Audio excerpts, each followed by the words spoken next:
Recordarles que estas clases están siendo subidas a la plataforma YouTube.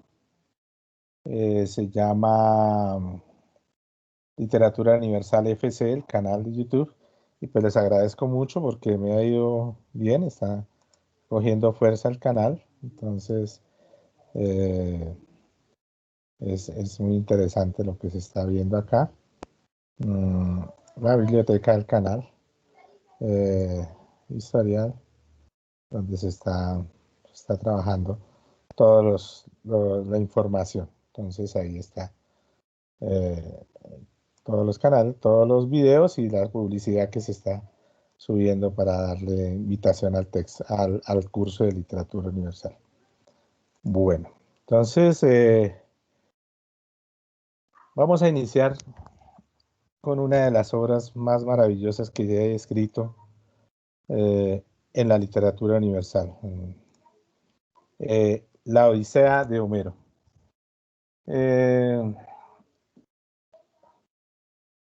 Primero que todo,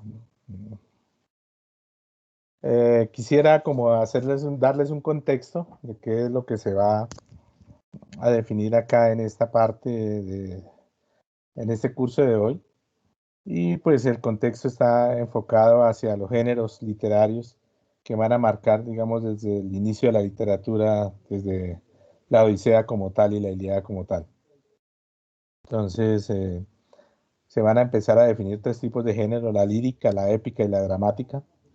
La lírica, que va a ser la poesía en general, los himnos, las canciones, el epitalamio, el madrigal, la elegía, los romances, los sonetos. La épica, que va a ser el trabajo eh, de, de la Odisea y de la Ilíada, que es la epopeya. Entonces, la épica, dentro de la épica está la epopeya, el poema épico, el cantar de Mío Cid, por ejemplo, el poema teogónico, como el trabajo de los días y los días del texto que hablamos la vez pasada, los poemas cosmogónicos, el cantar de gestas, poema burlesco, bueno, la novela, el cuento y el relato, que son los géneros actuales. Y la dramática, que es la tragedia, el drama, la comedia, el sainete, en tres pasos, loa, ópera, opereta, zarzuela, etc. Que la dramática será la clase de la próxima semana. Vamos a mirar sobre la tragedia griega. Entonces, a partir de estos géneros vamos a enfocarnos en un elemento particular, que es la epopeya. Y para entender la epopeya, ¿qué es la epopeya, no? Hay que entender que esta epopeya es el canto de una situación mm, mitológica que va a ser digna de ser narrada por los rapsodas. Entonces, ¿cómo empieza el problema?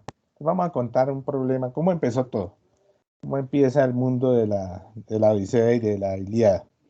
Entonces, hay una boda, la boda entre Peleo y Tetis.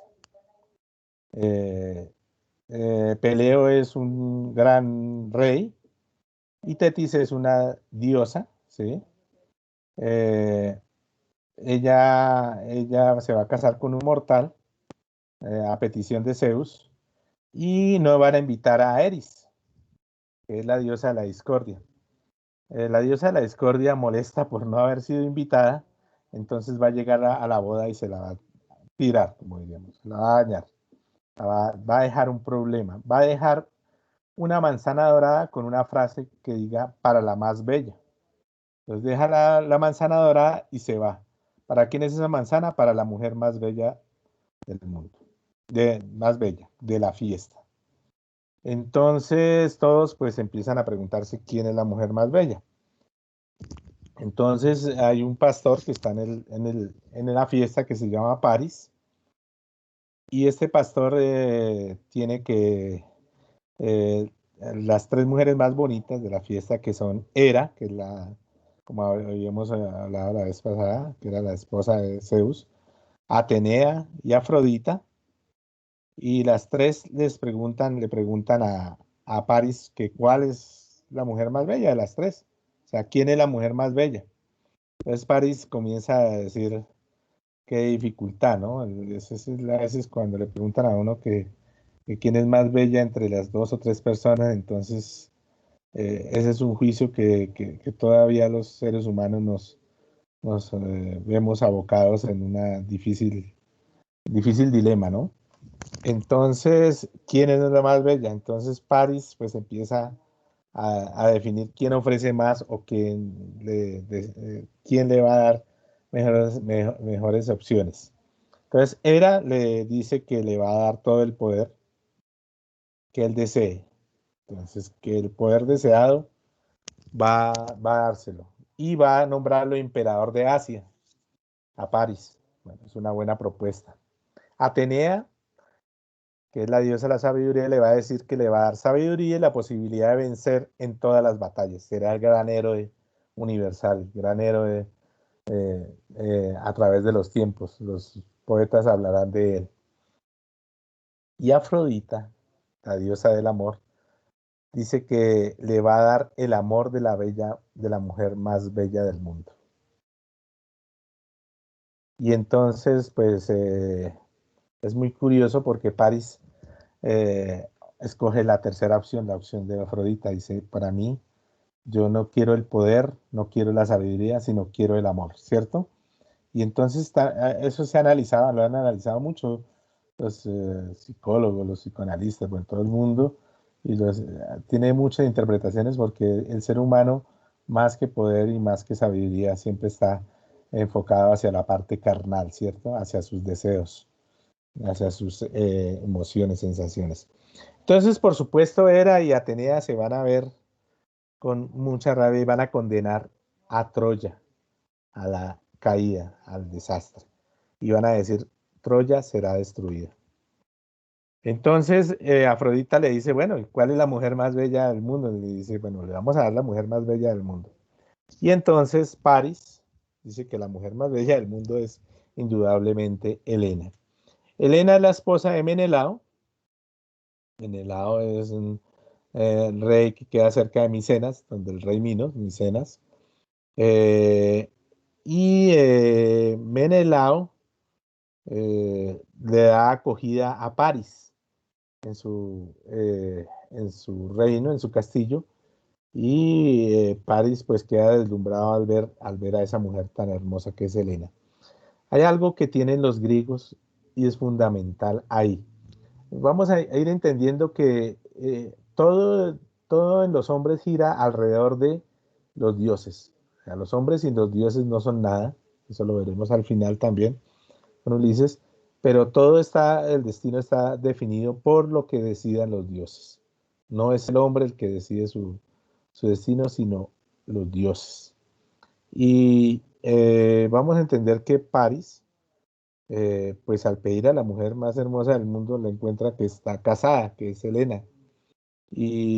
Pero Menelao recibe a Paris porque para ellos, para los griegos, es fundamental eh, la hospitalidad. O sea, primero se recibe al visitante, se le da todas las atenciones del caso, ya miraremos con Ulises lo que pasa, y después de que se le ha recibido con gran atención, se le pregunta quién es y se le da todo, eh, eh, se, se escucha al visitante.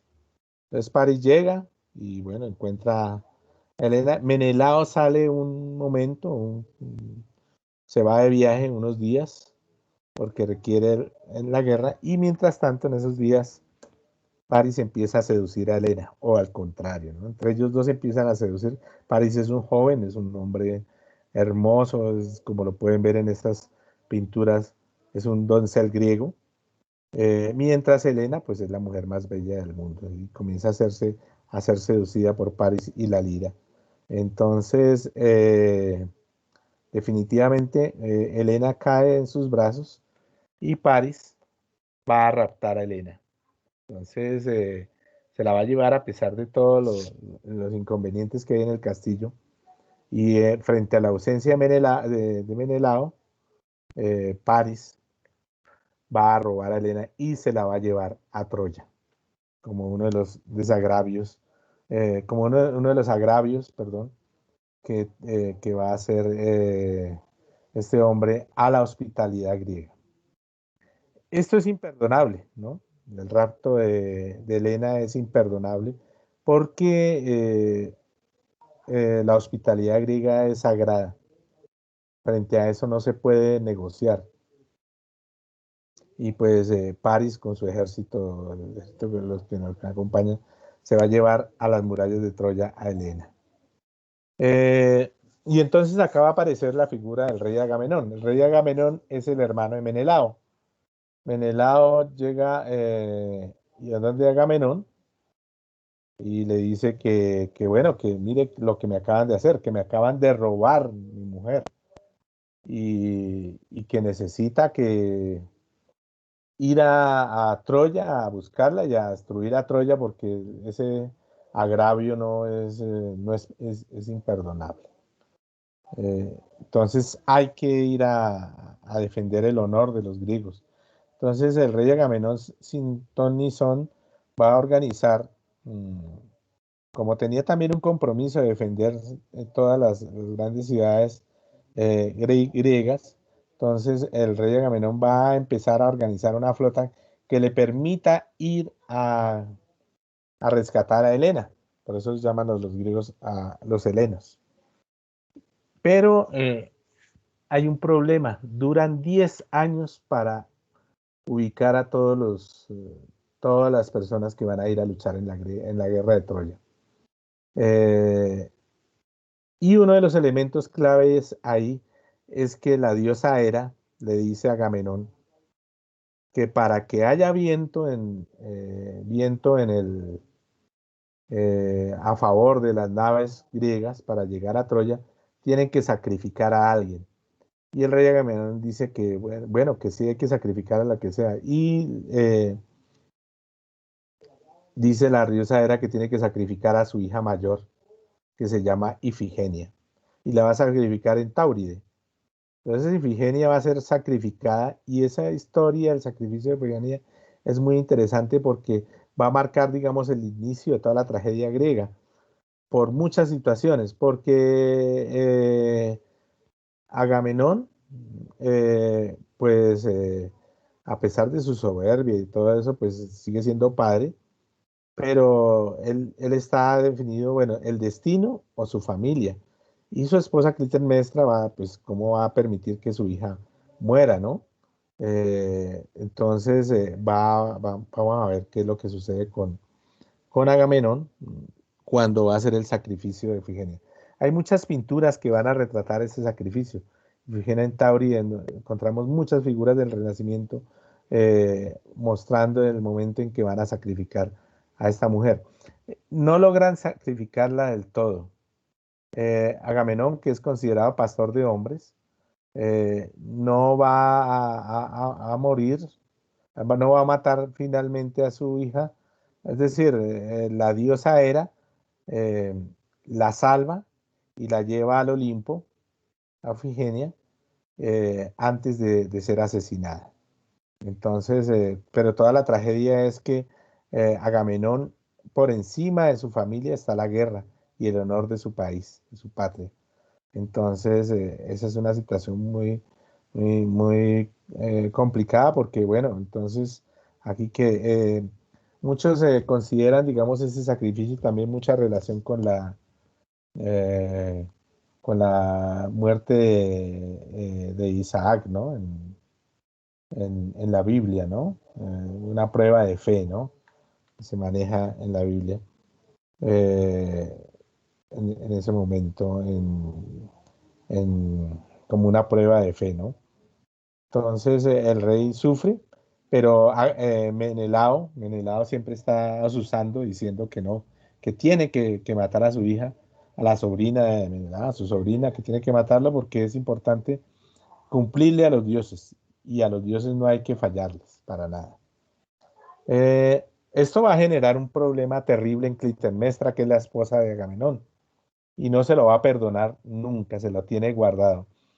Y Clitemnestra, cuando llega Agamenón, cuando regresa de Troya, va a regresar con su hija va a regresar con Cassandra, un botín de guerra, y Clitemnestra al ver a Agamenón con esa mujer, y aparte de eso, al ver que Agamenón ha matado a su hija para irse a la guerra, ¿sí? Lo va a asesinar. Entonces, Clitemnestra con su amante Egisto, esta imagen es el momento en que va a matar a Agamenón mientras está durmiendo. Y ahí se va a generar una serie de tragedias que las veremos la próxima semana, que van a dar pie a la literatura trágica de los griegos. Entonces, esto también va a generar, por ejemplo, otro tipo de, de tragedias, ¿no? Porque Clitemnestra es la mamá de Orestes y la mamá de Electra. Lo mismo, o sea, son tres hermanos, Ifigenia,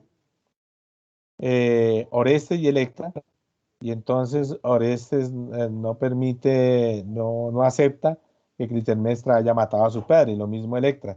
Entonces, por eso hablan del complejo de Electra, porque Electra adora a su padre, casi lo ama, y no soporta, digamos, que su padre no haya podido ser enterrado. Primero, que lo hayan asesinado la mamá con su amante, y segundo, que no pueda ser enterrado.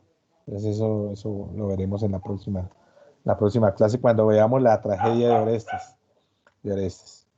Entonces, eh, una pregunta, ¿ustedes sí están viendo la presentación? Yo sí la estoy viendo. Ah, bueno, sí. Muy bien. Muy bien. Eh, Otro personaje que va a aparecer acá dentro de la guerra de Troya es Aquiles. Recuerden que Tetis se está casando, ¿sí? Con Peleo, ¿sí? Y van a tener un hijo, que es un semidios, hijo de un dios, de una diosa y de un mortal, se va a llamar Aquiles. Eh, los dioses han vaticinado que este será un héroe que por todos los tiempos van a hablar de él, Aquiles. Y la diosa Tetis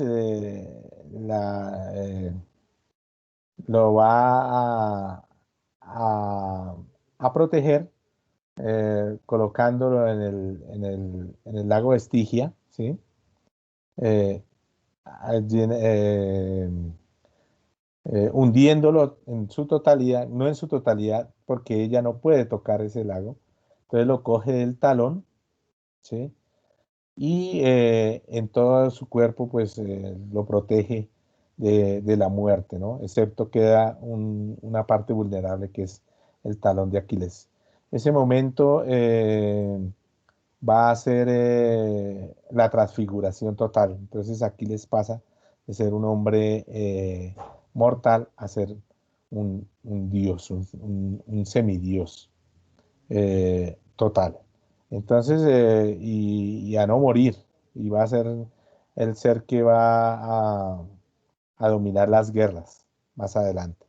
Sin embargo, pues esa transfiguración pues va a generar el problema, porque la diosa Tetis no lo va a proteger por el lado del talón. No lo va a poder, se le olvida cubrirlo en esa parte.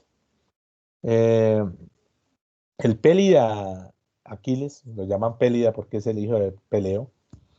Eh, Hay algo que tenemos que tener en cuenta aquí, y es los epítetos que siempre aparecen eh, en, en la, en la Ilíada y la Odisea. Y es una estrategia para recordar los versos. Ya lo miraremos cuando estemos hablando ahorita de los versos. Entonces, el Peli Aquiles, el de los pies ligeros, va a ser siempre protegido por su madre Tetis, ¿sí? Lo va a proteger y le va a organizar la forma eh, para salvaguardar su vida. Pero hay una historia, hay una premonición, el oráculo dice que Aquiles va a morir en la guerra de Troya. Entonces, eh,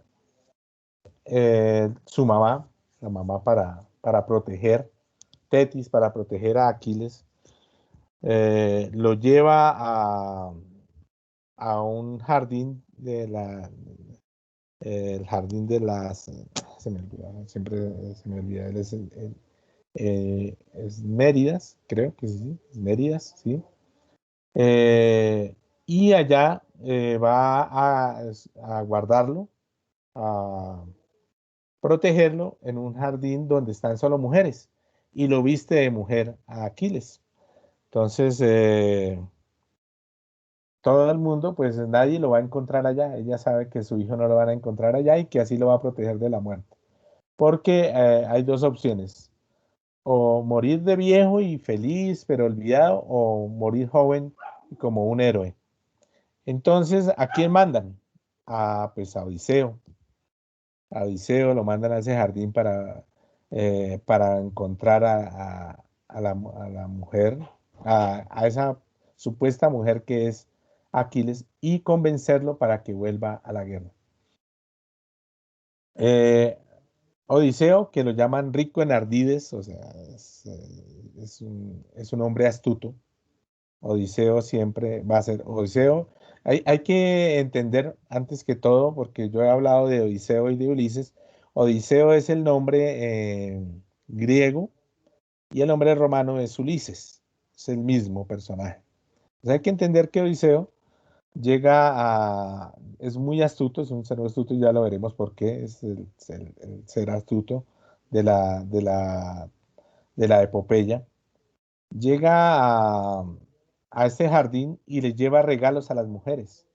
Entonces dice, bueno, ¿cómo vamos a descubrir a Aquiles aquí entre tantas mujeres? Entonces les lleva regalos a las mujeres, les lleva espejos, les lleva joyas, les lleva vestidos, ¿sí?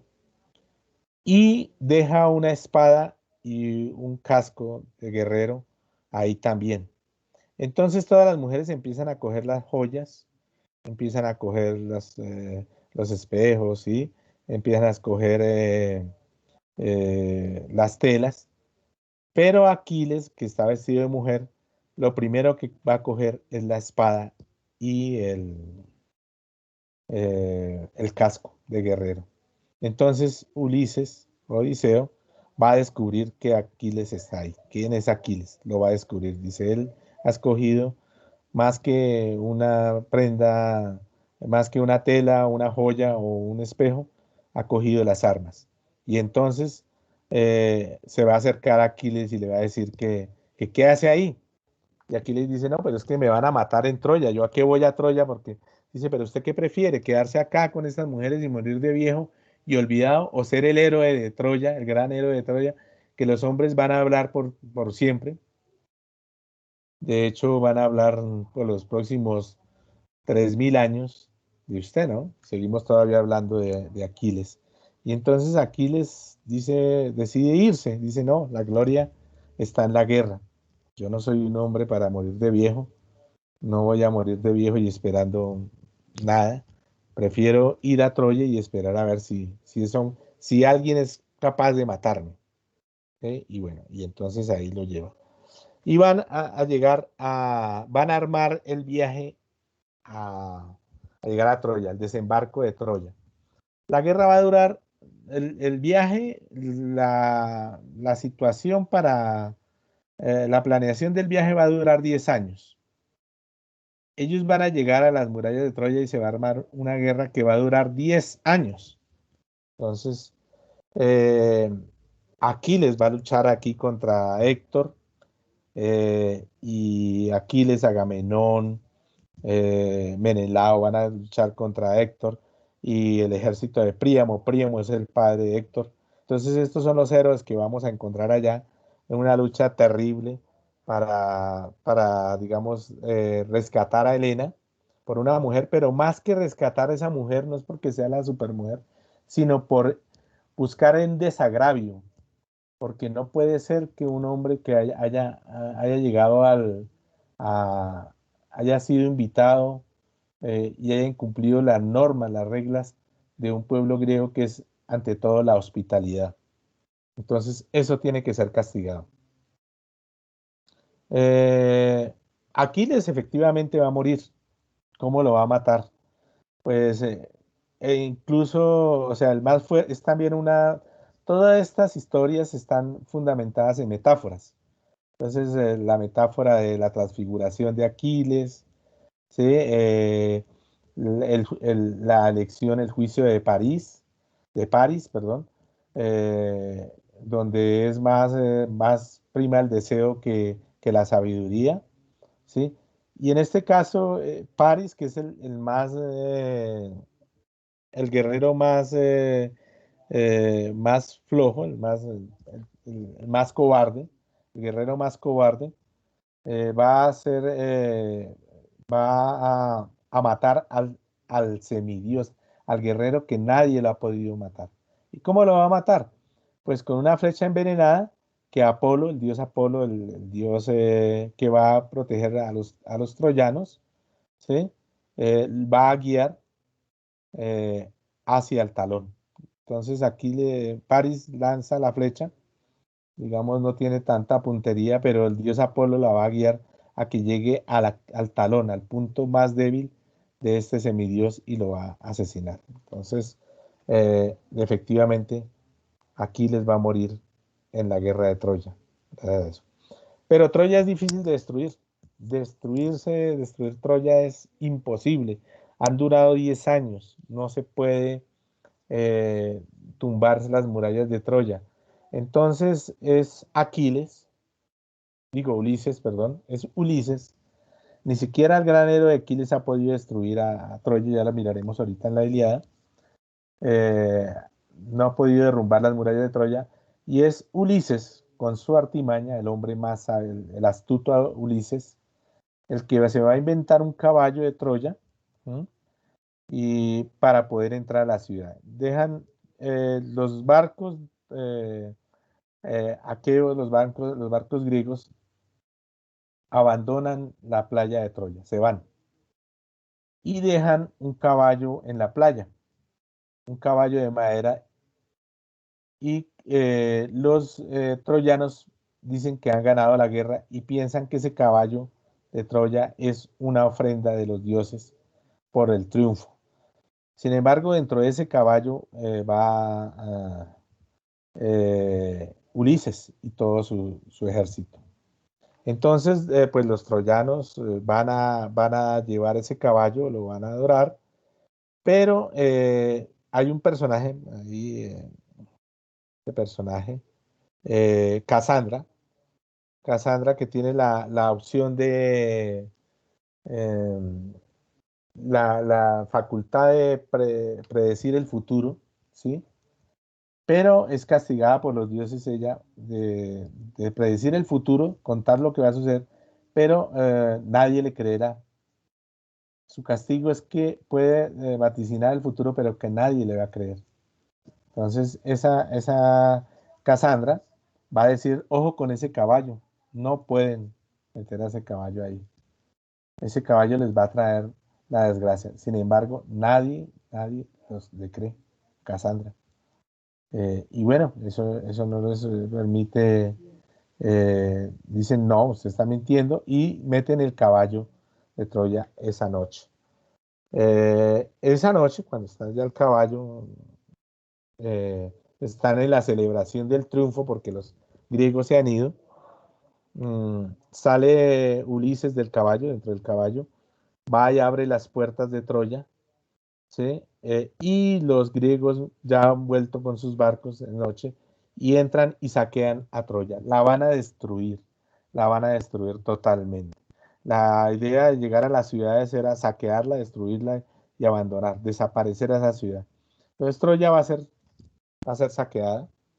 Mm, Ajax, es una imagen de Ajax llevándose a Cassandra. Van a llevarse eh, a las mujeres como presas, como botín de guerra, ¿sí?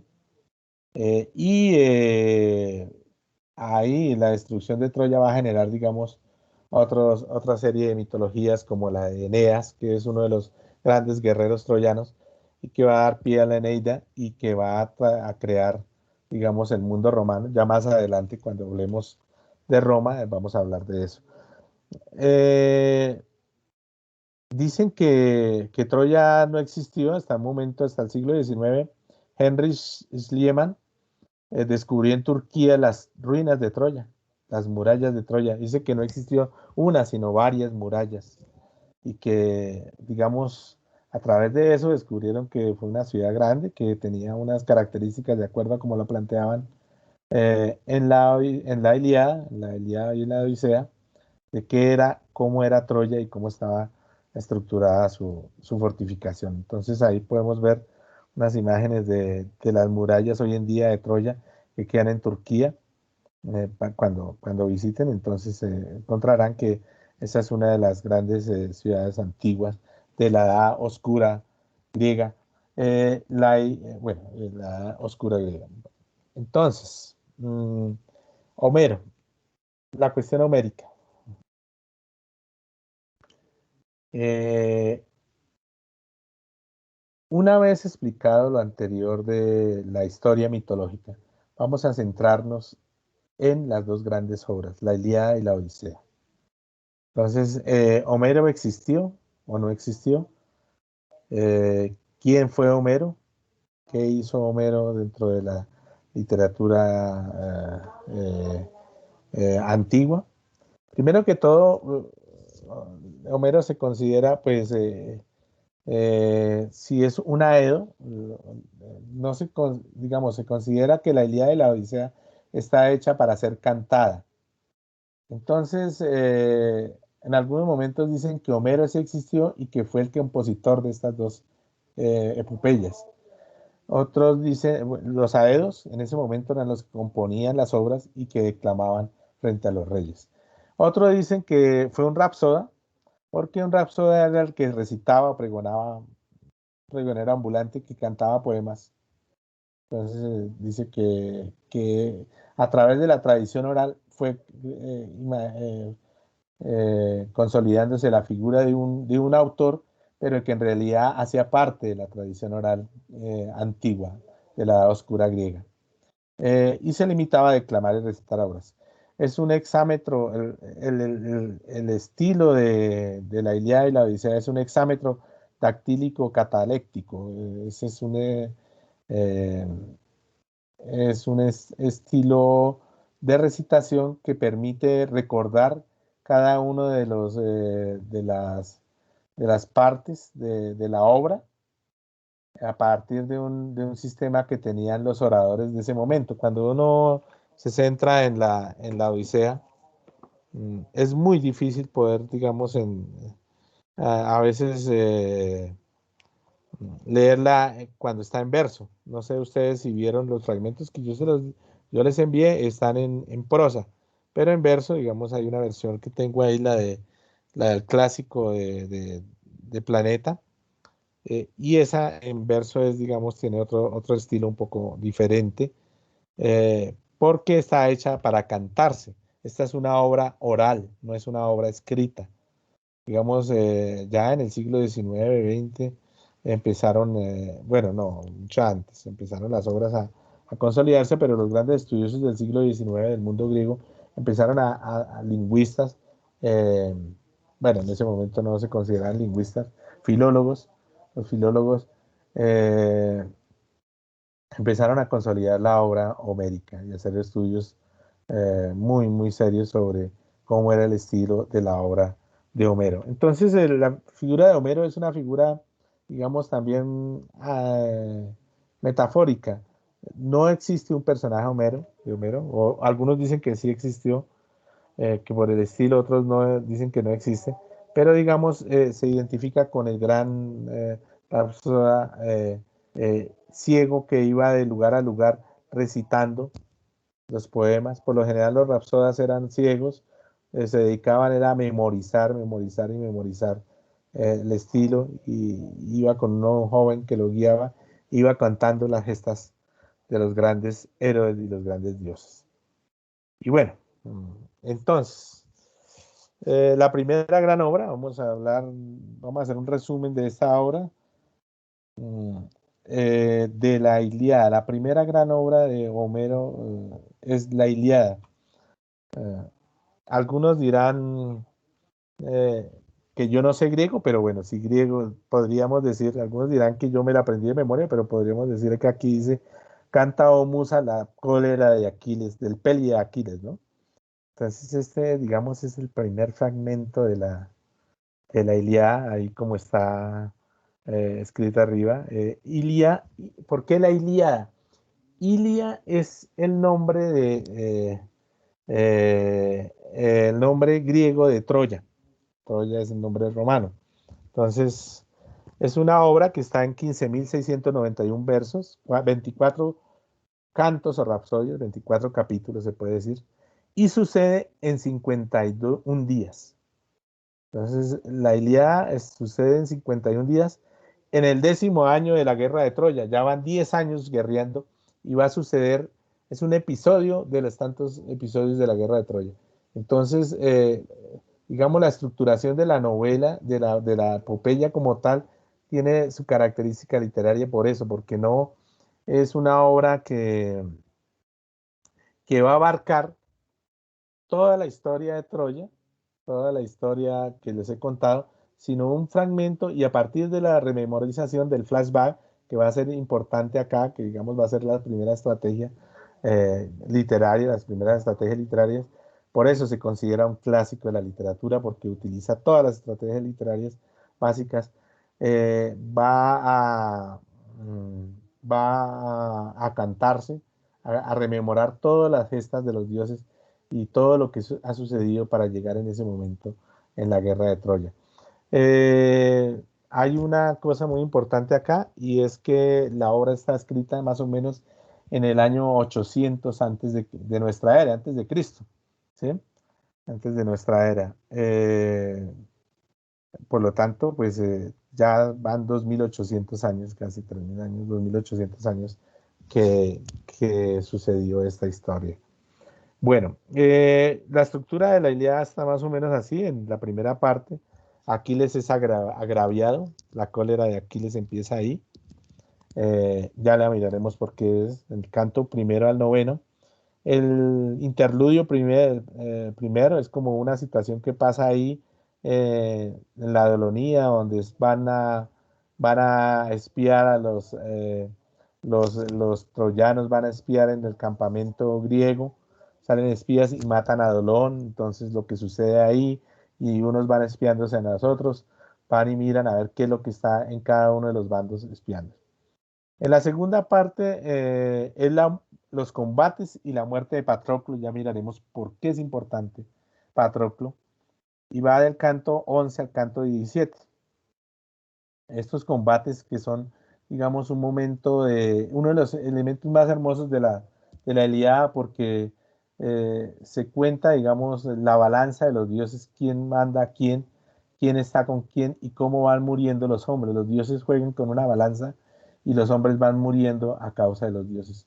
Depende de los dioses. Entonces, en la Ilíada sí es básico el poder de los dioses frente a los hombres. El interludio segundo, que son las armas de Aquiles, es uno de los cantos 18 más hermosos, más bonitos. Ya lo miraremos en ese momento, ahorita lo miraremos, porque ahí, digamos, también hay un elemento barroco, metaficcional, de todo lo que traten de estructurar hoy en día la literatura, la narrativa. Aquí ya estaba en esta obra y ya lo miraremos por qué. Las armas de Aquiles. La tercera parte es Aquiles contra Héctor. Entonces, Héctor, que ha matado a Patroclo, Aquiles va a vengar su muerte. Y va del canto 19 al 22 todo lo que sucede en ese momento. El interludio segundo, los funerales de Héctor. Perdón, de Patroclo. No es de Héctor. Funerales de Patroclo, no es de Héctor, sino de Patroclo. Ahí me equivoqué. Y el epílogo, que es el rescate de Héctor, del cadáver de Héctor. Cuando Príamo, el padre de Héctor, va y le ruega a Aquiles que le entregue el cadáver de Héctor. ¿Sí? Y Aquiles, con su benevolencia, al ver el dolor de un padre, le entrega el cadáver de Héctor. Listo. Bueno, ¿por qué empieza la cólera de Aquiles? Bueno, la cólera de Aquiles pues, es una situación muy particular porque está Menelao y Agamenón, están ahí. En las películas gringa, la última película de Troya que hicieron gringa, dicen que es que Aquiles estaba enamorado de una esclava. No, es una pelea por una esclava, sí, efectivamente. Aquiles dice que le dice a Menelao y a Agamenón que ellos tienen más esclavas que él, que por qué él, que es el que ha guerreado, que mata a todo el mundo, mata y come del muerto ahí, es el más poderoso del mundo, no tiene tantos privilegios como Menelao y Agamenón. O sea, ustedes dos, ¿por qué sí? Yo no. Entonces se hace un juicio y todos dicen que no, que es que la esclava es para ellos, porque ellos tienen mayores reinos. Él finalmente es un héroe, pero no tiene un reinado. En cambio, ellos tienen reinos. Entonces aquí les decide que no va a pelear.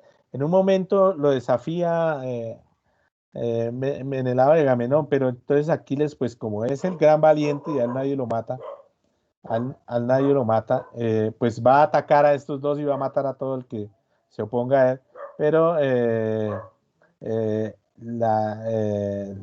la diosa Atenea lo, lo controla, le dice que no, que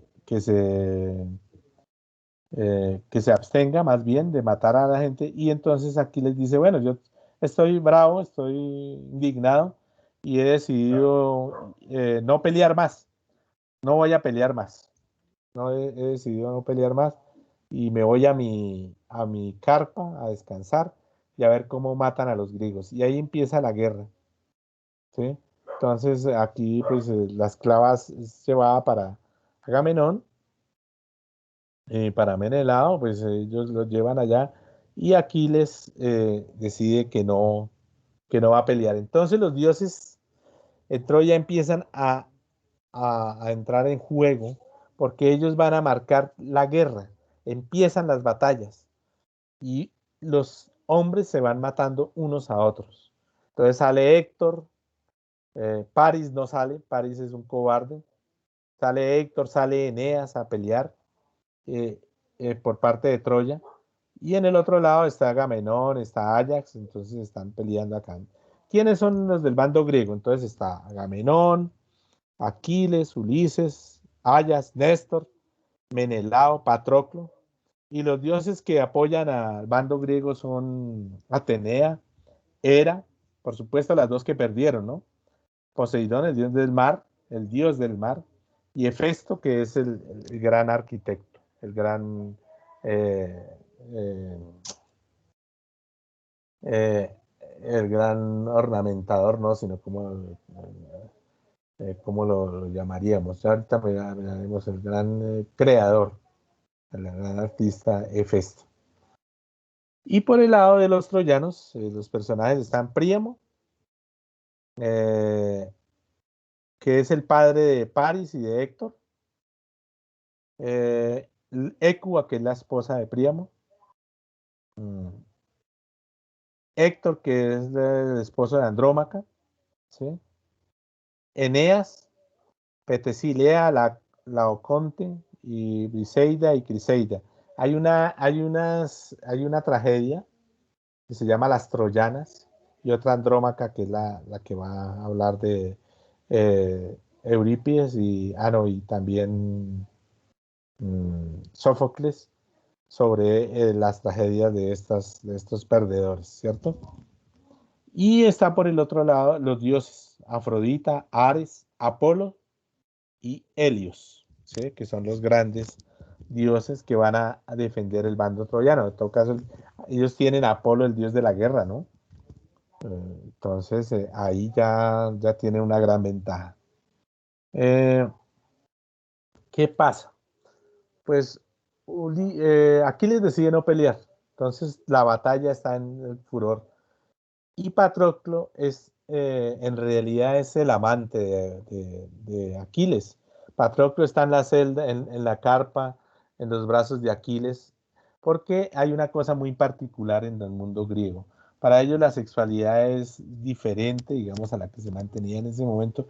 La sexualidad, el amor está dado hacia los donceles, hacia los jóvenes. Entonces Aquiles tiene a su gran amado, que es Patroclo. Lo llaman amigo porque pues en el mundo mojigato de Occidente hoy en día es imposible que el gran héroe tenga una desviación sexual como lo llaman hoy en día, pero en ese momento pues era, era, era importante, y lo veremos como el joven es importante dentro de la belleza y dentro de la sensualidad y sexualidad del mundo griego.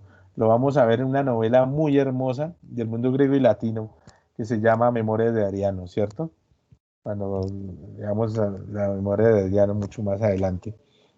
Eh, y Patroclo, pues, es el amante, el novio de Aquiles, el gran héroe. Entonces, Patroclo, al ver cómo están muriendo todos, le dice a Aquiles que le preste la armadura, que vaya a pelear. Y Aquiles dice: no, no voy a pelear, no me interesa, me han maltratado, no voy a ir allá.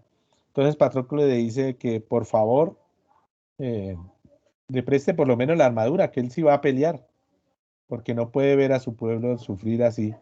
Y entonces mm, lo que hace Aquiles es darle la armadura, prestarle la armadura a Patroclo y que vaya a pelear. Patroclo se va a pelear eh, con la armadura de Aquiles, y pues Héctor va a luchar contra el supuesto Aquiles y se le va de frente porque Patroclo, Héctor es un héroe que tiene que enfrentar a Aquiles.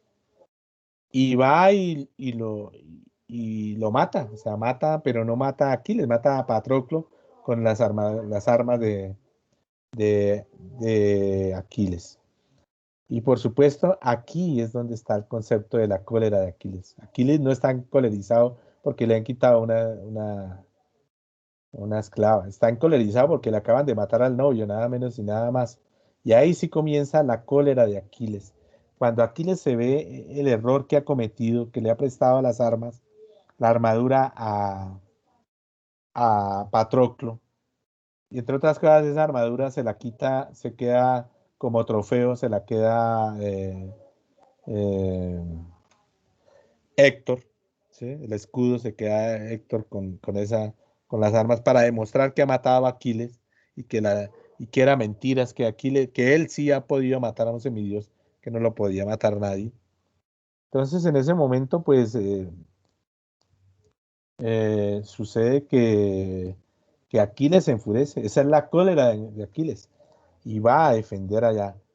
Pero antes de irse, Aquiles, pues como no tiene el escudo, Tetis, la mamá de Aquiles, va a donde Festo para que el gran labrador, ¿sí? El gran constructor, el gran labrador, el gran artesano Hefesto, para que le construya un escudo. Ese capítulo 18 es uno de los capítulos más bonitos porque ahí está cuando Teti le cuenta a Aquiles que ha matado a Patroclo, cuando Aquiles ve a Patroclo, y entonces cuando Tetis va y le manda a hacer un escudo tiene una característica. Todo el capítulo va a mostrar, al final del capítulo va a mostrar cómo está construido ese escudo. Es un escudo más o menos así, una réplica así, que es muy bonito porque es muy bien cantado. Cuentan cómo, o sea, se definen varias páginas en cómo está construido ese escudo, y es las imágenes que están dentro de ese escudo. Entonces dice que tiene varias capas, que en una capa está la tierra, el cielo, el mar, la luna y las constelaciones. En otro hay dos hermosas ciudades, una se representa una boda en disputa y una disputa legal, y la otra se encuentra sitiada por dos ejércitos. También hay una emboscada y una batalla. Y aquí vemos cómo dentro del mismo escudo de Aquiles se va contando la historia de Troya. O sea, toda la historia de lo que está sucediendo ahí. Un campo que se ara por tercera vez. Hay otra imagen en la construcción de ese, eh, eh, de ese escudo. Eh, una finca real que está siendo cosechada. El rey mira y los heraldos matan a un güey. Entonces, también, digamos, como es una crítica a la guerra, mientras están en semejante batalla y semejante mundo de muerte, aquí hay la paz, está la paz, la tranquilidad. Una viña de oro donde doncellas y mancebos recogían un dulce fruto, 4 pastores guiados en una manada, guiando una manada, 2 leones desgarran a un toro y mancebos y perros tratan de repelerlos. Son unas imágenes bucólicas, una imagen tranquila, y uno imagina, pero todo eso en un escudo, ¿cómo se va a poner todo eso en un escudo? Pues el Rapsoda es capaz de plasmarlo en imágenes. Un hermoso prado donde pasían cándidas ovejas, una pista de baile donde mancebos y doncellas se divertían bailando, en medio cantaba el aedo divino mientras tañía la fórmiga, y ahí, eso, o sea, se va dibujando Homero mismo, o sea, es el Homero que va cantando la historia de la Odisea dentro de ese mismo escudo.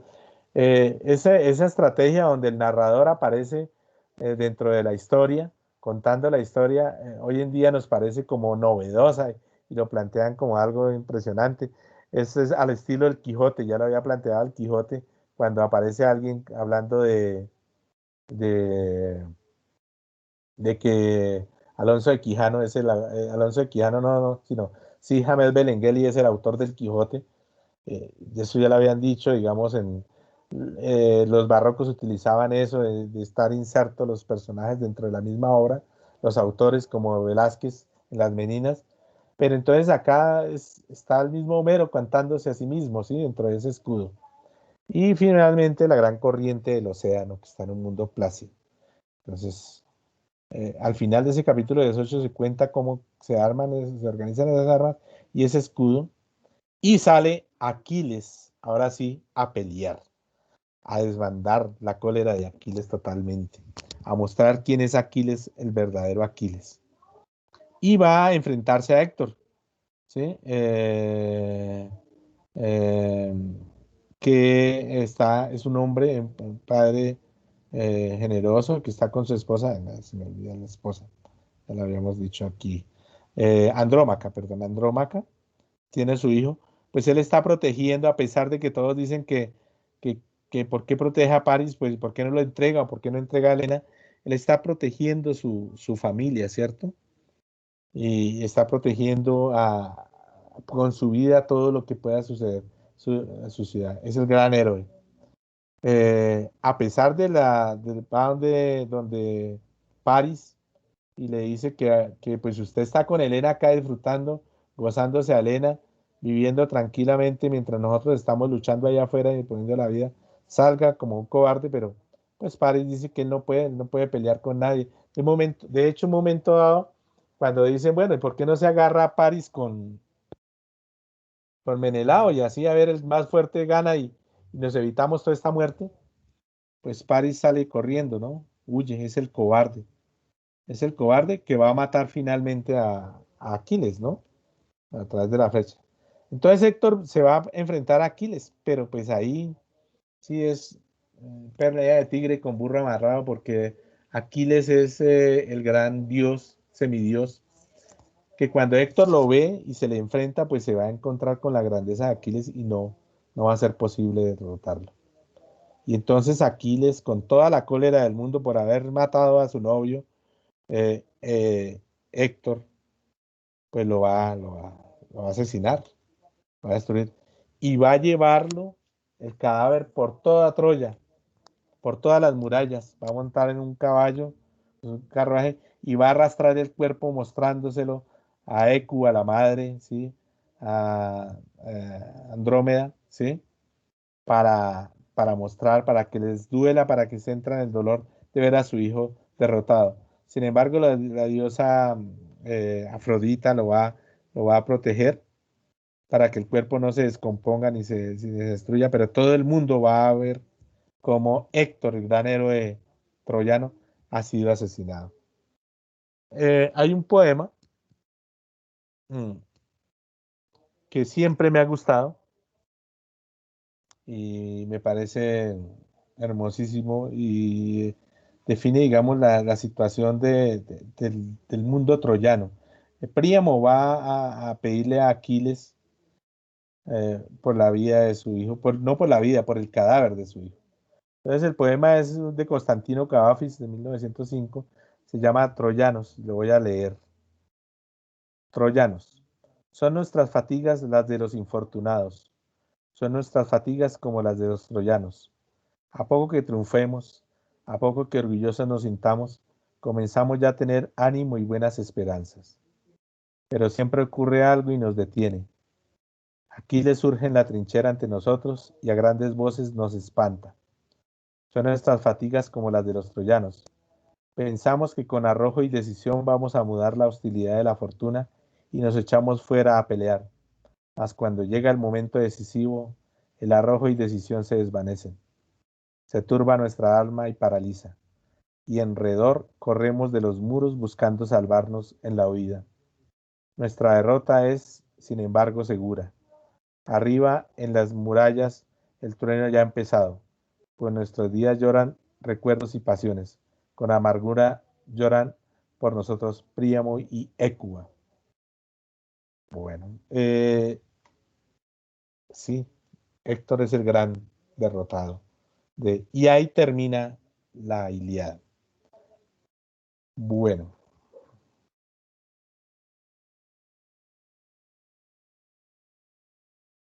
Y empezamos con la siguiente obra, la Odisea. Entonces, la obra número 2 de Homero es la Odisea. Ya habíamos hablado que Odiseo es el nombre griego de Ulises, ¿sí? Y pues algunos dirán que yo no sé griego, pero pues lo que dice ahí es muy fácil. Lo pondremos. Musa, dime del hábil varón que en su largo extravío, tras haber arrasado el alcázar sagrado de Troya, conoció las ciudades y el genio de innumerables gentes. Muchos males pasó por las rutas marinas luchando por sí mismo y su vida y la vuelta de su hogar de sus hombres. Pero a estos no pudo salvarlos con todo su empeño, que en las propias locuras hallaron muerte. Ahí dice eso, pero pues traducido, muy bien.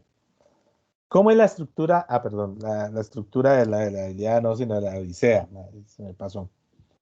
¿Cómo es la estructura de la Odisea? Son tres partes. La telemaquia, las aventuras de Ulises y la venganza. Entonces está el canto 1 al 4, que es la telemaquia. El canto 5 al 15, que son las aventuras de Ulises. Y la tercera parte, que es la venganza. El canto 16 al 24. ¿Sí? Listo. ¿Cómo es esto la estructura de la Odisea? Odiseo, Ulises y su travesía. Entonces, mucho se ha hablado de Odiseo. ¿Qué es? Bueno, de hecho hay un término, la Odisea. Fue toda una odisea para llegar a esta casa, para llegar a esto. Entonces, ¿por qué es una odisea? Todo es una travesía con una singularidad de situaciones, problemas, eh, eh, de obstáculos para llegar a alcanzar la felicidad. Bueno, el primer gran problema de Odiseo es su conflicto con los dioses. Entonces, Zeus lo protege, ¿sí? Pero Odiseo, Zeus lo va a ayudar en algún momento. Pero el gran problema de Odiseo es que es su arrogancia, su soberbia. Y en un momento dado, Odiseo va a ser el, el- el ingenioso para organizar la estratagema del caballo de Troya. Entonces él va a crear el caballo de Troya, va a organizar esa estrategia para entrar a las murallas de Troya. Ese caballo de madera, pues él va a sacar pecho después por decir que gracias a él Troya ha caído. No es un problema de los dioses, sino es un problema de los humanos. Los hombres hemos conquistado a Troya, algo que los dioses ni siquiera lo pudieron hacer. O sea, a pesar de todo el tiempo, los dioses que intentaron, eh, intentaron luchar contra para los dioses lucharon para poder tumbar a Troya, que estaba destinada a caer. No lo hicieron, fue una estrategia humana. Y entonces reniega, por ejemplo, no le hace un honor, no reniega, sino no hace los sacrificios al rey Poseidón, que es el dios de los mares. Grave error, porque él tiene que volver por mar a Ítaca, su casa, su reino. Entonces, Odiseo dice que es más poderoso que los dioses porque ha destruido Troya. Y al decir eso, pues Poseidón lo escucha y se las va a guardar. Dice, claro, vamos a ver qué tanto es que usted no puede regresar a, a, a Ítaca, a su lugar eh, de origen. Entonces, primero que todo, él va a salir de Troya a Tracia. Esta es, digamos, más o menos la ruta.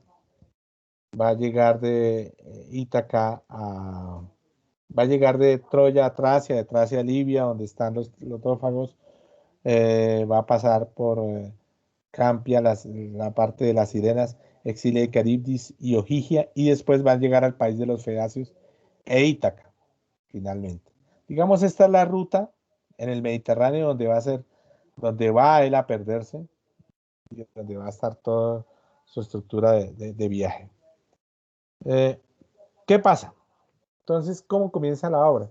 Primero, como decíamos, la telemaquia, que es la primera parte, capítulo 1 al 6, ¿sí? Eh,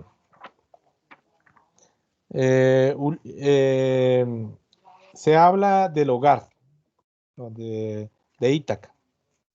¿Qué pasa en Ítaca? Está Penélope con su hijo Telémaco, por eso se llama Telemaquia, con el hijo de Ulises, Telémaco, y está pues ahí muy triste esperando a su marido y diciendo eh, que ella pues, ¿qué le ha pasado a su hijo, a su marido? ¿Por qué no ha vuelto? Porque lleva la módica suma de 30 años sin verlo. No, 30 años no, menos, bueno, sí, más o menos 30 años. ¿Por qué? Porque primero fueron 10 años para salir de Grecia, para que los vientos fueran favorables hasta el sacrificio de Ifigenia en Tauride. Después fueron para organizar el ejército. Después fueron 10 años de guerra. Fueron 10 años de guerra en, de guerra en, en Troya para poder tumbar a Troya. Fueron 10 años. Y después han pasado 10 años desde que terminó la guerra de Troya. Ya todos han vuelto. Ya pasó la tragedia de Agamenón. Ya volvió Agamenón de Troya y es asesinado por su esposa Clitemnestra. Y entonces no saben de la vida de Ulises. ¿Qué pasa? ¿Por qué Ulises no ha vuelto? ¿Qué ha pasado? Y Penélope pues se siente agobiada ahí, le dice a Telémaco que salga a buscar a su padre. Telémaco le dice que ya no puede, que hay una imagen donde está Penélope mirando a su hijo Telémaco y con la sombra de Ulises al fondo, ¿cierto? La imagen de Ulises como padre ausente. Entonces va Telémaco a buscarlo y llega a un sitio muy particular. Llega al reino de Menelao, que está con Helena, la mujer, la manzana de la discordia, la mujer de la guerra, digamos, la causante de esa guerra tan terrible del mundo troyano. Menelao pues se volvió a reconciliar con Helena, debió ser muy linda, ¿no? Helena debió tener todos sus atributos femeninos que convencía al que fuera, y después de esas masacres sigue esa muerte tan terrible que pasó allá en la guerra de Troya. Todavía Menelao sigue enamorado de Helena y la tiene ahí en su palacio. Va Telémaco a preguntar a Menelao que qué es la vida de su padre, por qué no ha sabido nada. Y Telémaco y Penelao le dice que parece ser que murió, no se sabe qué, porque la última vez que lo vio ellos salieron en su barco, pero que alguien le había dicho que probablemente estaba muerto, que no había nada que hacer, pero porque alguien no se sabe qué pasó con él, pero definitivamente desapareció con las personas, todos sus navegantes, todos los que iban, toda su tripulación. Nadie ha regresado. Entonces que lo más probable es que haya muerto. Entonces Telémaco pues llora, sufre la ausencia de su padre. Eh, y aquí cambia la historia, porque en algún momento, digamos, hay un cambio de escenario. Hay un momento en que los dioses se compadecen de llorar Aquiles, de Ulises, y le dicen la diosa Atenea, ¿sí? Que es la diosa que va a proteger a Ulises, le dice a Zeus que por favor lo libere de la isla donde está el cautivo con Calipso, la isla de Calipso. Entonces, de pronto cambia la escena y aparece un náufrago en una isla que se llama la isla de los Feacios. Y allí, pues, un hombre desnudo en el mar, llega a esa playa y va caminando una mujer, la hija del rey de los Feacios, Nausica, va y descubre a este hombre desnudo, lo ve desnudo, va por la playa caminando con su séquito y lo ve desnudo y le dice que por favor, pues lo arropan, lo levantan. De hecho, él está inconsciente. Bueno, en las pinturas en algún momento lo ponen como consciente. Está inconsciente. eh, lo, lo, lo, digamos, lo tratan de despertar. Lo llevan al palacio, le dan de comer, le ponen una mujer. De hecho, ahí en la lectura hay un momento que él dice que retozó, ¿no?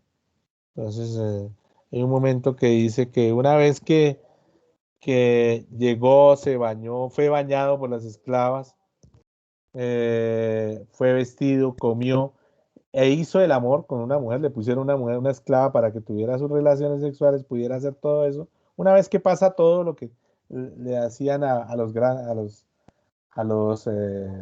visitantes de una casa, porque recuerde que una de las cosas más importantes para los griegos es hospedar al visitante, ¿sí? Eh, darle una bienvenida agradable y dejar al visitante en las mejores condiciones. Y después le preguntan quién es.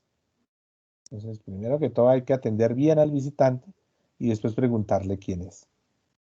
Cuando hacen eso, pues Nausicaa ya está enamorada de Ulises por toda eh, por toda su belleza, por todo el porte que trae Ulises ahí, Odiseo.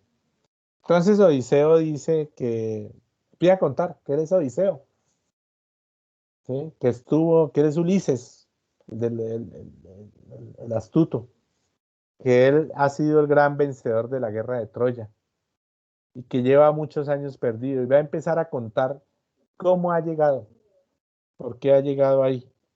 Y la primera historia que aparece ahí es la de los cíclopes. Entonces él va a llegar con su tripulación a una, a una isla, y entonces descubren que hay una serie de ovejas, corderos, vinos, y se van buscándolos porque trae mucha hambre, ¿sí?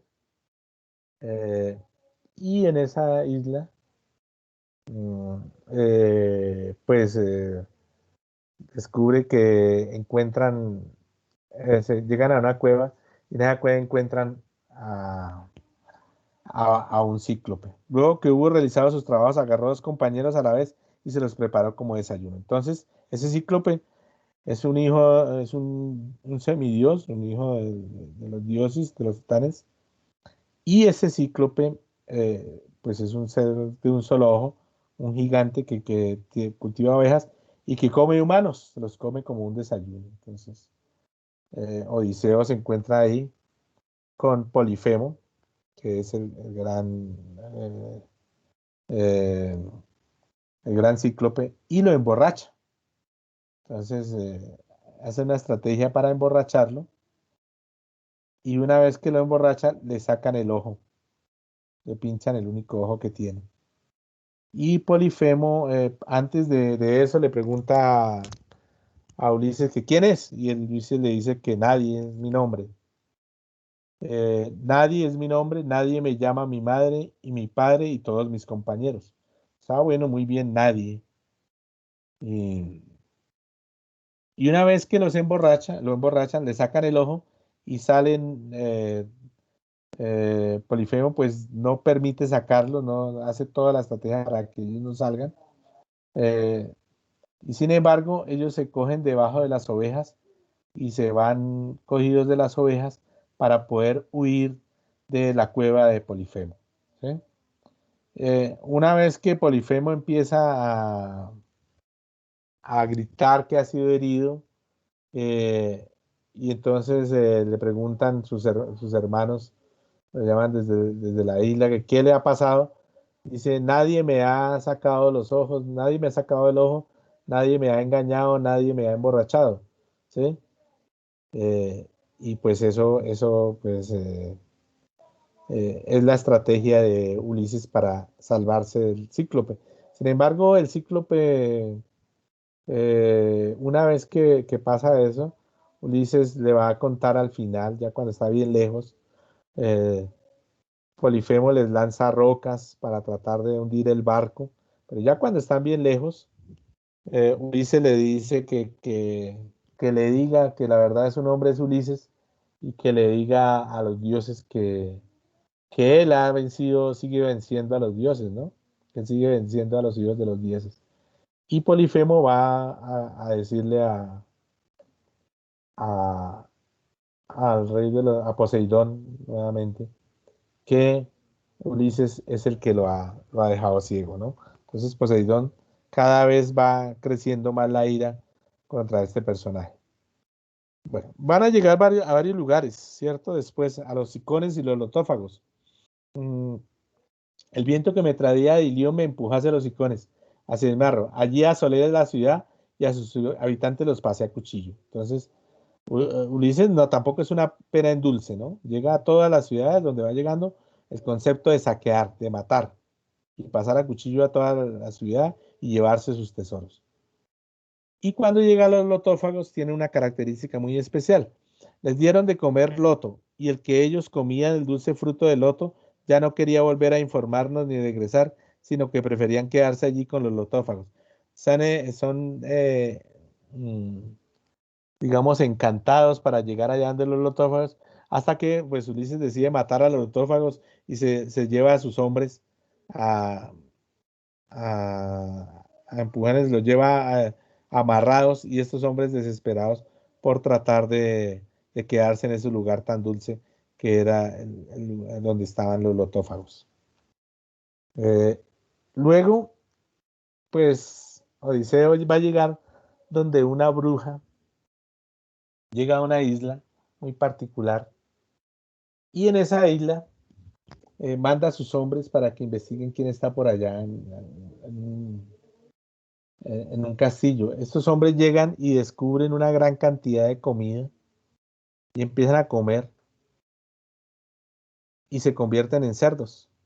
Y es la diosa Circe, digo, la bruja Circe, la que va a, a convertir a los hombres en cerdos. Entonces, pues Ulises, al ver que sus hombres no han regresado, incluso llegan algunos cerdos, unos hombres van a buscar y encuentran unos cerdos por ahí y los van a cocinar, se los van a comer. Entonces, Ulises llega al castillo donde está Circe y va a empezar a seducirla. Sin embargo, Circe queda encantada de Ulises. Ella queda encantada y quiere que Ulises la posea, ¿sí? Pero entonces Ulises utiliza la estrategia gracias a Ares. Ares le dice, ojo, porque esta mujer le va a dar comida y lo va a convertir en cerdo. Entonces usted no acepte nada de comida. Entonces, pues Ulises llega ahí y lo primero que hace es atacar a Circe y decirle que le devuelva a sus amigos, que tiene que devolverlos y que la va a matar, que él no quiere ir a comer nada. Entonces, Circe queda fascinada por la astucia de Ulises y decide ayudar a Ulises. Lo que le va a ayudar, ¿en qué le va a ayudar? Ulises le va a decir, bueno, yo necesito regresar a mi ciudad. Hay algo muy particular antes que esto, se me ha olvidado comentarles. Ulises va viajando bien, va bien, él va bien rumbo a Ítaca, ¿sí? Eh, lleva buen viento, buena mar, ¿sí? Va muy bien, pero en algún momento, permítame acá, miro a ver, ¿dónde es? Después de la isla de los Cíclopes, ¿sí? Él llega a donde Eolo, a la isla de Eolo, y descubre, le dice a Eolo que le dé eh, eso, ¿cómo se llama? Eh, una maleta de cuero, ¿sí? Tiene un nombre, se me olvidó el nombre de ahorita, donde va a colocar los malos vientos para viajar. Y entonces le dice a sus hombres que por favor no vayan a abrir eso, ¿sí? Porque ahí eso es fundamental para que ellos puedan regresar. Entonces Ulises va llegando casi a Ítaca, de hecho la ve allá al fondo de Ítaca, ya la está viendo. Cuando queda dormido y los hombres piensan que lo que hay en esa maleta eh, es oro. Y ese oro, pues Ulises solo quiere ese oro para él y ellos no les va a dar nada. Entonces abren la maleta, abren ese cuero, eh, y ese cuero saca los vientos desfavorables y manda nuevamente perdido a Ulises para, para el viaje. Lo pierde nuevamente en el Mediterráneo y él alcanza inclusive a ver a Ítaca allá al fondo, pero ya después los vientos se vuelven en contra de él porque abrieron la maleta. Entonces, pues Ulises necesita regresar a Ítaca y la única persona que le va a ayudar es Circe. Circe, después de que la amenaza y le, y se vuelve su amante en cierta manera, Circe queda fascinada con Ulises, mm, le va a decir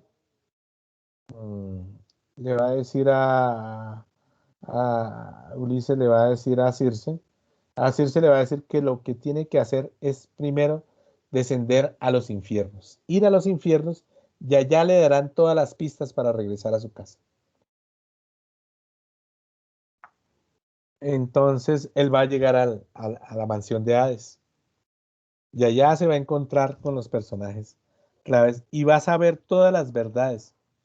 Así habló y se volvió de nuevo a la mansión de Hades. Yo, sin embargo, me quedé allí por si venía alguno de los otros héroes guerreros, los que ya había perecido. Entonces, al llegar allá al infierno, al Hades, pues Ulises, digamos, es el primer viaje al submundo que conoce en la literatura. Va a llegar donde Tiresias, Caronte, que es el que va a manejar la barca para llegar al submundo, y Tiresias, que es el gran oráculo, le va a contar cuál es la estrategia para llegar sano y salvo a, a, a Ítaca, por dónde debe irse. Pero también él se va a enterar de varias cosas. Por ejemplo, que Antíclea, que es la mamá de Ulises, Antíclea, o sea, su madre, la madre de Ulises, ha muerto. Y Antíclea le cuenta una historia que Ulises queda impresionado. Pues que hay una cantidad de hombres en la casa esperando a Penélope, tratando de casarse con Penélope, porque Penélope ya la dan por viuda, ¿sí? Y que pues estos hombres como tienen que llegar a la casa y hay que darle la bienvenida y hay que atender bien al visitante, pues que Penélope está gastando toda su fortuna, todo el reino, porque tiene que atender muy bien a todos. Ellos traen regalos, pero también pues tienen que atenderlos como reyes y todos están esperando casarse con ella. Entonces Ulises se desespera y dice que tiene que llegar lo más pronto posible porque allá pues lo que ha sucedido es terrible. Ahí también va a encontrarse y ahí se va a encontrar con Aquiles, por ejemplo. Y Ulises va a conocer por cómo, y todo, digamos, la literatura va a conocer por qué ha muerto Aquiles. Cómo Paris ha matado a Aquiles, Paris el cobarde ha matado al gran héroe de Troya. Eh, Luego de eso va a recorrer los mares y va a pasar por la isla de las Sirenas. Esa isla es muy particular. Eh, Dice, primero llegarás a las sirenas, las que hechizan a todos los hombres que se acercan a ellas. Quien acerca su nave sin saberlo y escucha la voz de las sirenas ya nunca se verán rodeadas de su esposa y tiernos hijos. Entonces, esa es la isla de las sirenas y ese, digamos, hace parte de uno de los elementos más importantes de la literatura universal, la figura de las sirenas, la isla de las sirenas, el canto de las sirenas. Entonces, a partir de ahí todo dentro de la literatura universal va a cambiar con esa figura de la isla de las sirenas que seduce al navegante. Eh, los hombres se van a colocar una cera al pasar por el lado de las sirenas. Pero Ulises quiere saber qué es lo que dicen las sirenas. Y entonces se hace amarrar al mástil y quiere escuchar lo que dicen las sirenas para saber qué es eso. Y empieza a escuchar las voces de su esposa, de su hijo. Es decir, es seducido totalmente y Ulises pierde la razón, se vuelve loco ahí y todos tienen que amarrarlo y él grita para que lo suelten porque las sirenas definitivamente lo van a seducir. Y lo seducen, lo llevan, lo cantan y la locura es terrible, ¿sí? Eh, lo hechizan estas con su sonoro canto, sentadas en un prado donde la rodea un gran montón de huesos humanos putrefactos, cubiertos de piel seca. Los hombres que llegan ahí, estas mujeres los devoran, ¿sí? Los llevan, los encantan. Entonces el canto de las sirenas también es muy metafórico dentro de la literatura universal para la seducción femenina, ¿no? Entonces el pobre Ulises tiene que eh, enfrentar esa... De hecho, lo que él oye es a su esposa, ¿no? Y dice a su esposa que no lo deje, que lo abandone, está ahí. Bueno. Y después va a llegar donde dos monstruos marinos, Caribdis y Exila. Y ahí finalmente todos sus hombres van a morir. Todos sus hombres, todos los pocos hombres que les quedan en ese trayecto, van a morir con estas dos bestias marinas que van a destruirlos. Y Ulises va a quedar a la deriva frente a Odiseo. Y Odiseo él le dice que qué quiere de Odiseo, que por qué no lo mata. Odiseo le dice digo, al dios del mar, ¿sí? A Poseidón, le dice Odiseo a Poseidón que qué es lo que quiere, que por qué no lo mata, que por favor, o sea, por qué mató a sus amigos, porque él ya no tiene nada que qué es lo que quiere él de todo el mundo, de su vida, por qué lo ha tratado así. Y Odiseo le dice que lo que necesita es que crean los dioses.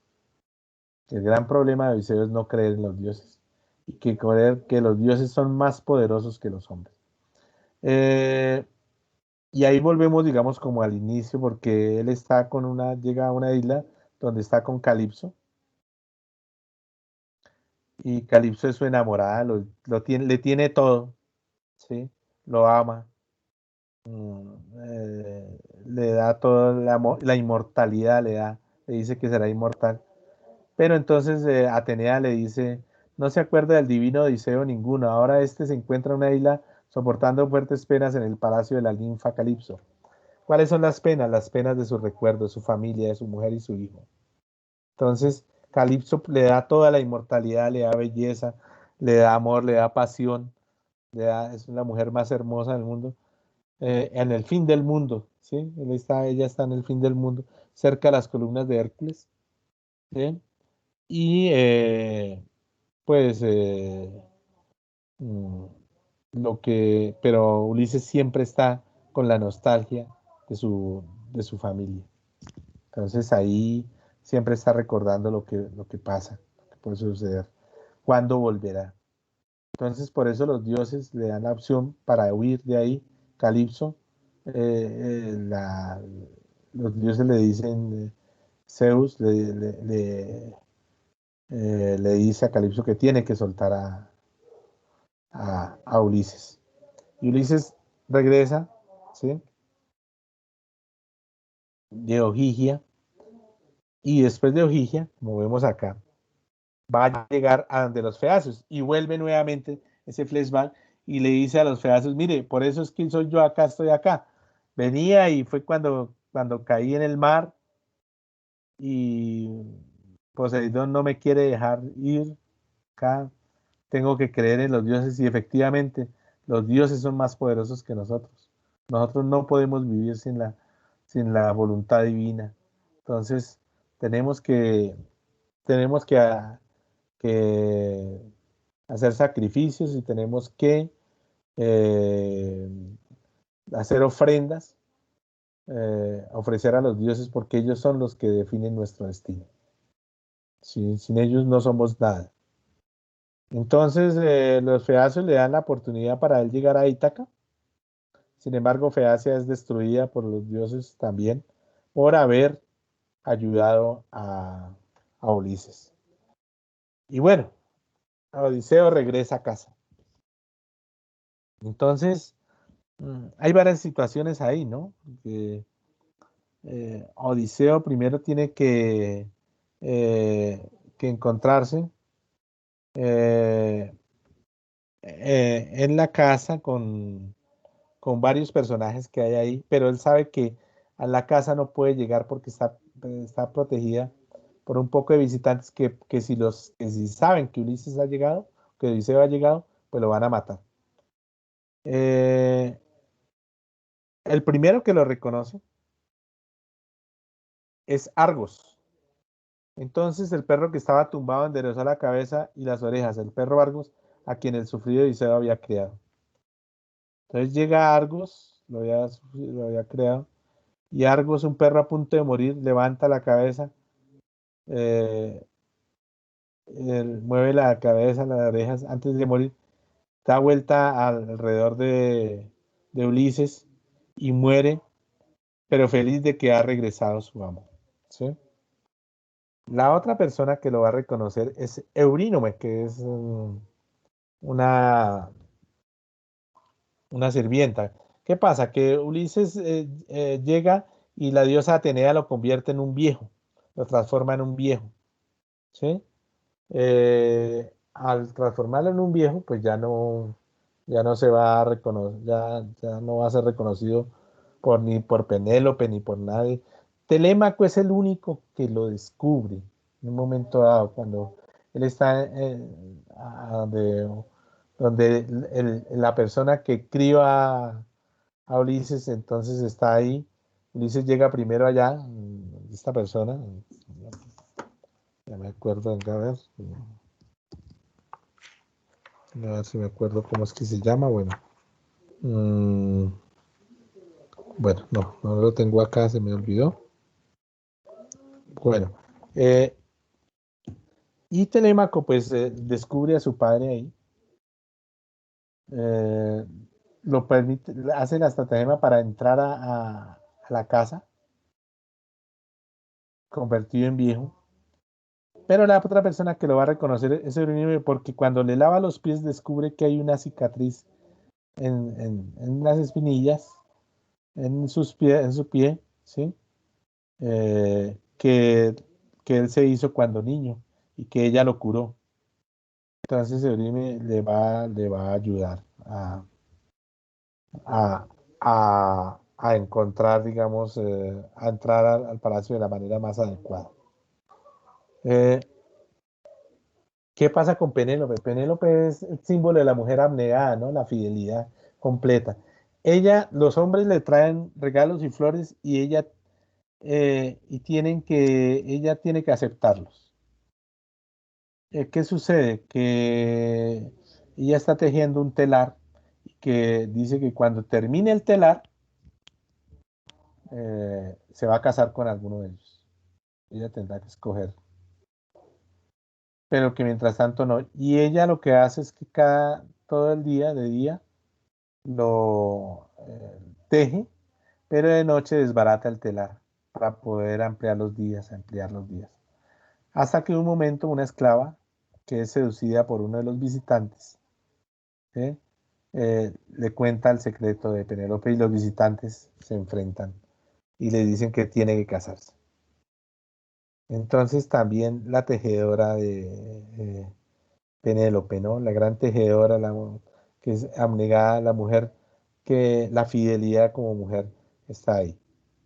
Ella sufre por su hijo, Telémaco, sabe que en algún momento su hijo va a ser asesinado y que ella finalmente va a perder y que la figura de Ulises la trae como recuerdo.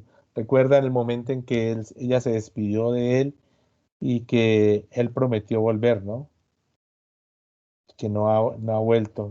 Entonces, siempre tiene el recuerdo de ese amor. Mm, ¿Cómo desagravia el honor de Ulises, Odiseo? ¿Cómo va a desagraviar su hogar? Entonces, el hijo, Telémaco, le dice a Penélope, una vez que es descubierta, le dice que tienen que enganchar el arco, encordar el arco de Ulises, que es un arco muy templado, ¿sí? Eh, que lo tienen que encordar y lanzar una flecha y atravesar eh, unas, unas lanzas, no unas lanzas, no, sino no espadas, son como unos yelmos, ¿sí? Eh, que están colocados en determinada posición, atravesarlos y llegar darle a un punto fijo en el centro. Mm, Entonces todos empiezan a manejar ese arco, a tratar de encordar ese arco. Es un arco muy difícil, con una parte, una precisión para que pues, quede una capacidad tan fuerte para que las flechas salgan velozmente. ¿Qué pasa? Pues que nadie lo puede hacer. Alguien con mucha fuerza lo intenta, pero el problema no es de fuerza, sino de técnica. Entonces Ulises sí lo sabe hacer, es de técnica. Entonces, ella le da la oportunidad a todos y entre esos a un viejito, al viejito que llega ahí y todos se burlan del viejito, ¿sí? Y dicen, pero este viejito que va a poder. Y entonces, de un momento dado, este viejito coge la flecha, el arco y lo encorda con una técnica muy particular y lanza la flecha. Y le dice a Telémaco en un momento dado, hasta que los pretendientes paguéis toda vuestra insolencia. Ahora solo os queda luchar conmigo y huir.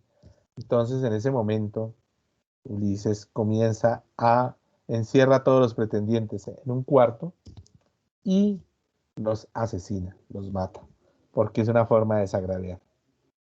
Y finalmente, pues Penélope espera a su amado, ¿sí?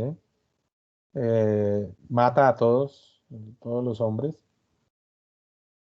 eh, y va y se presenta ante su mujer. Ya la diosa Atenea lo transforma como es. Eh, ya miraremos en la siguiente clase cómo los dioses no tienen tiempo, en este momento no hay tiempo, o sea, los tiempos no existen en la epopeya, ¿no? Entonces, a pesar de que ya han pasado 30 años, ¿cómo estará Ulises? Ulises sigue siendo resplandeciente gracias a los dioses. Como cuando la tierra parece deseable a los ojos de los que nadan, Así de bienvenido era el esposo para Penélope, quien no dejaba de mirarlo y no acababa de soltar del todo sus blancos brazos del cuello. A Penélope enamorada, después de 30 años sin tener a su amado, pues se le lanza a sus brazos y lo desea con todo el placer. Y así termina la Odisea. Eh, Penélope llega de su amada y bueno, pues al parecer viven felices para siempre, pero no es así, ¿no? Mm, Ulises siempre será un navegante, la Odisea termina así, pero después va a aparecer otra historia en la cual se cuenta cómo Ulises después sigue siendo atrevido y va, en la Divina Comedia lo va a contar Dante Alighieri, cómo Ulises decide ir a través, más allá de las columnas de Hércules con Diomedes y va a caer en el fin del mundo y va a morir, ¿no? Pero digamos, esta es la estructura de la Odisea y la Ilíada. Eh, bueno, entonces, digamos, esta es lo que les tenía preparados para hoy. Entonces,